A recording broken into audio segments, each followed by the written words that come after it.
Hey guys. Okay, so as you know, Maggie has a tendency to check out what's on top of tables. So instead of practicing a whole lot of leave it, we want to see if she will make the right choice on her own, which will be much more reliable for you. You won't have to mess her around all the time. So we are using, last time we were here, we taught her down on a mat. That's because we want to start priming her for mat work and potentially place. We haven't exactly hit completely on place. But this will definitely help her as an alternative to counter surfing. So right now, as you see, Taylor's literally saying nothing at all, just hanging out at the table, doing her own thing, surfing the web, and just kind of rewarding her for waiting it out. There's been a few times where she did check out what was on the table. We did have a few treats just sprinkled up there, but she never got them, and she had to figure out for herself what the alternative was.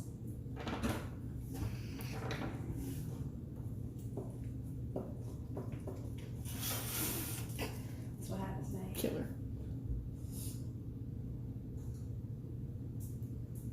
So we have no instruction, none at all. She's figuring that all for herself, and she's getting rewarded for it. Very smart girl. Yes, good. And this is where the clicker really comes into play. We love the clicker because you don't have to say anything. Obviously, we're giving her lots of praise. You're welcome to always praise her, but yes, not always telling her what to do is also really, really key. All right, you're free. He's gonna box you. Intruder alert. Maggie, can you leave him alone?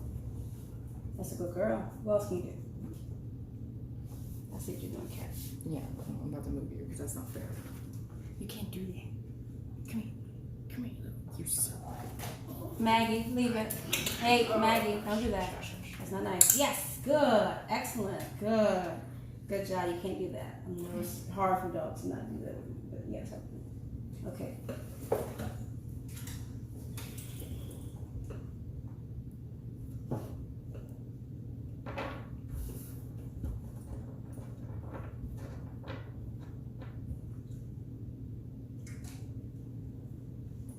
Good job.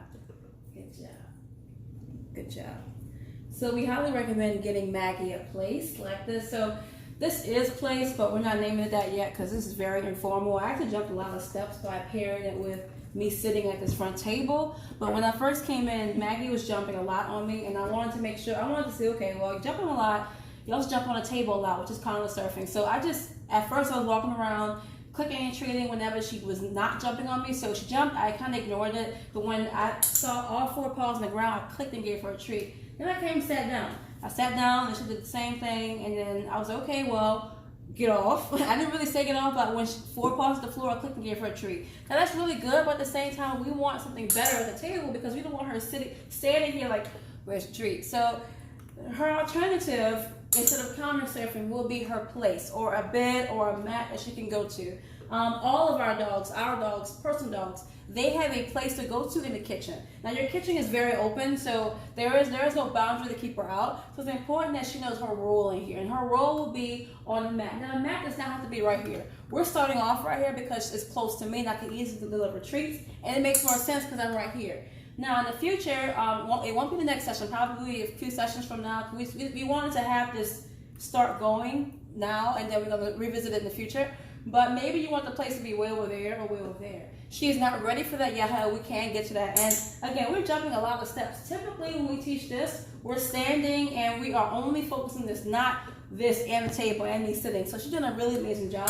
But I'm not going to go too far too soon. So for you guys to practice, I highly recommend getting your own bed, and you can I'll use this and have it maybe right here, and then practice it every now and then with her doing this. Now, if Maggie is jumping too much and she is just being being Maggie girl, management comes into play. So you have the outside backyard. You also have a crate. She needs to understand that when she is jumping on a table, it is completely unacceptable because maybe you have medicine up here one day and something right here she cannot have and knocks it down and she can get very sick. So it's really important to manage her. Okay, you know what, Maggie? I've given you alternative. We're still working on it. Okay, I'm going to manage a little bit more, and we're going to work more on this. But you can see she can do it. It will take some time. I'm going to keep going. All right, on to the second part of our session. So what we've been wanting to do is tackle some of these fears, but of course we can't do any field work until she has some foundations to work off of, which is, several of her cues. So now that we feel like she's a little bit more confident, we're going to start working on this. Now this is where we talked about, this is a little bit more of the passive training where we are not instructing her through this. This is just us giving her a lot of rewards. But if she chooses to go inside or wants to get away, we're gonna let her, go back inside and feel safe. This is something where we're counter conditioning her reactions to the outdoors during this time. It's noisy, it's scary. I do think there may be a thunderstorm in the area as well, which we've gotten lucky. It's not raining. But this is actually really easy for you guys to work on. Literally just get a chair, sit outside, give her cheese, and you'll start to change her mind about the world, so long as she feels that she's in control. So loose leash, very, very important.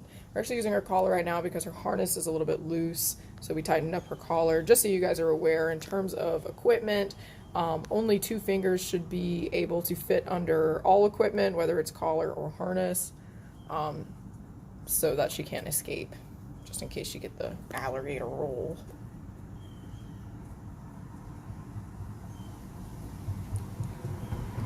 So you notice that her head's a little darty, her tail is low, so she is a bit uncomfortable, but she is still taking treats, which means that this is something that is workable. Some dogs who are too fearful or overstimulated will not take food, and that's a really sure sign that you really can't work that moment. You need to wait or take a step backwards.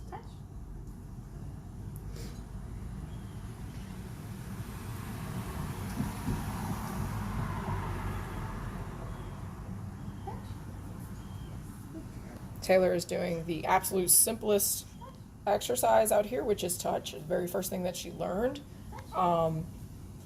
The outside world is tough to deal with, so oftentimes we'll ask for the easiest thing just to keep them in the game. She may not want to sit down, may not want to do other things because it may make her feel vulnerable, but touch is so simple. All she has to do is touch her hand.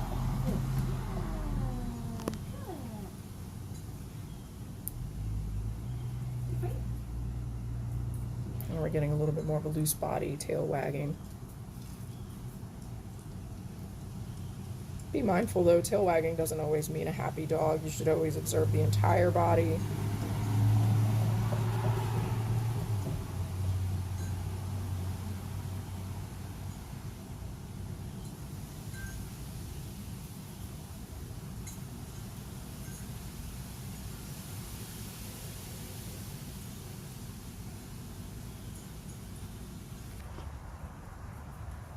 Like Gio said, highly recommend giving it a share, sitting on the porch, and take it very slow, 5 minutes at a time, as often as possible. Watch her behavior, give her lots of treats. I'm not stopping at treat giving, but I'm particularly giving her treats when I hear a car approaching, and then also when it's passing by. So a car is coming right now. I don't see it, but I hear it. So I'm gonna just stuff her face with treats to let her know that when that car is passing by, good things happen. That's usually the cheese. Now, the level of treats, now it's also very windy. She's listened to that too. It's a good girl. I think she's confusing the wind sound with the car sound, which is fine. It's all pretty noisy. Your treats are going to be the biggest determining factor if she's going to succeed out here. So we're using cheese right now. Cheese is our highest value treat right now for her. But we're saying do cheese, but also find meat, deli meat, maybe some boiled chicken, maybe some of her wet food. That's the level of treat you want to have out here. Now, the point I was trying to make earlier is that you have a very easy porch, meaning that I can hear when cars are coming and approaching, which means you don't have to really look to see. All you need to do is, when you hear that car coming, stuff her face with treats. Stuff her face with treats. The treats should be constant out here, okay? Witches. All right, guys, now we're going to start dabbling and approaching a vehicle. We are not pulling her over there. This is completely her. Oh, really quick, hot dog, game changer. We had the hot dog, and she's way more of her Maggie self now with all her jumping. So this is really good to see. So meat, hot dogs, cheese would be your go-to. That's her. That's her, baby. Choose your make that sound. Good job, man. Notice that we're really quiet during this process too.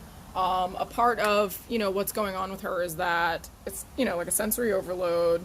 And we really can't talk her through it. having some cues to help her along when she needs it is really essential. But working on these cues and the way we've worked on them basically builds up her toolbox that she can do it on her own without us. Don't eat that. I'm pretty sure it will cause sickness. All right, so you really want to pay attention to her body language here. It's very obvious. She's uncomfortable. She's pulling back just a little. So again, we are doing this at her pace. Yes, good girl. Highest value.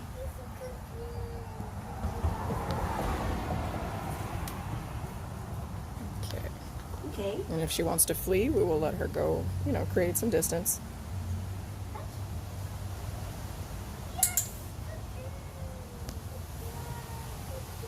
Okay, you go back over here. And give her a break. This is something you guys, again, like Taylor had said, please just do this like 5 minutes at a time. Have a seat out here. And if you're just working on noises, you can just sit and let her listen and observe. But if you really want to work on her getting closer to vehicles, then you will need to have highest value and really just let her approach a car on her own volition. Don't try and like convince her.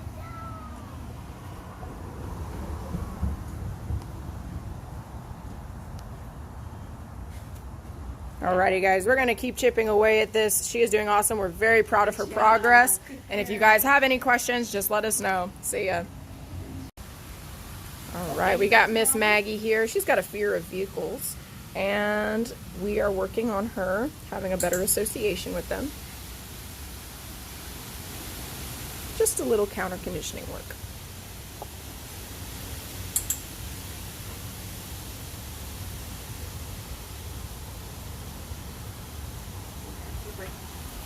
Good job. Good girl. He's got the cheese.